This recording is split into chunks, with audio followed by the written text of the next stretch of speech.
ભરૂચના ગરબા આયોજકો મેઘરાજાની ઉપસ્થિતિમાં પણ માતાજીની આરાધના કરવા મક્કમ બન્યા છે. ભરૂચ જિલ્લામાં છેલ્લા 2 દિવસથી વાતાવરણમાં પલટો આવતા મેઘરાજા પોતાની ક્યારેક મુશળધાર તો ક્યારેક છૂટીછવાઈ હાજરી બતાવી રહ્યા છે. ત્યારે સોમવારથી ચાલુ થતા નવરાત્રી પર્વમાં પણ આયોજકો તડામાર તૈયારીઓને અંતિમ ઓપ આપી રહ્યા છે. ભરૂચના વિવિધ ગરબા ગ્રાઉન્ડ પર પાણી ભરાઈ જતા આયોજકો મુશ્કેલીમાં પણ મુકાયા હતા. જો કે યુવક મંડળના સભ્યોએ ગરબા ગ્રાઉન્ડને ગરબા રમવા માટે તૈયાર કરી દીધા છે. ભરૂચના ડોક્ટર આંબેડકર ભવન ખાતે બમસેફનું ગુજરાત રાજ્યનું 38મું અધિવેશન મળ્યું હતું, જેની શરૂઆત સંવિધાન ગૌરવ પથ પ્રદર્શન અને ધ્વજારોહણથી કરાઈ હતી.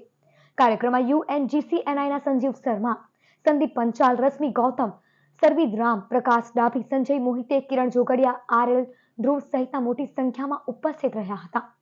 વિકાસ અને વિસ્તાર, રાષ્ટ્રીયકરણનો નક્કર રોડમેપ, લોકશાહી સત્તા પ્રાપ્ત કરવા માટેની પૂર્વ શરતો સહિતોના વિષય પર વિસ્તારથી ચર્ચા કરાઈ હતી.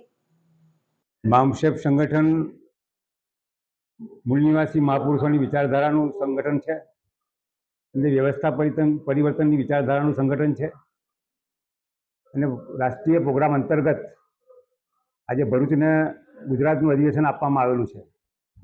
રાષ્ટ્રના દરેક સ્ટેટોની અંદર અમારું અધિવેશન થતું હોય છે. એ પ્રમાણે ગુજરાતમાં ભરૂચને આ અધિવેશન આપવામાં આવેલું છે અને અધિવેશનમાં અમારો ખાસ એજન્ડા એવો છે કે આ દેશમાં સંવિધાનનો અમલ થવો જોઈએ. કારણ કે સંવિધાનમાં આજે ધર્મની રાજનીતિથી જે લોકો સંવિધાનને ચલાવી રહેલા છે એ લોકો આ જંગલની આગની જેમ આખા દેશની અંદર ધર્મ કારણ રાજનીતિથી આ દેશ ચલાવી રહેલા છે. એનો અમે સખત શબ્દમાં વિરોધ કરીએ છીએ અને લોકોની આ દેશમાં લોકોને બનાવટ કરી રહેલા છે.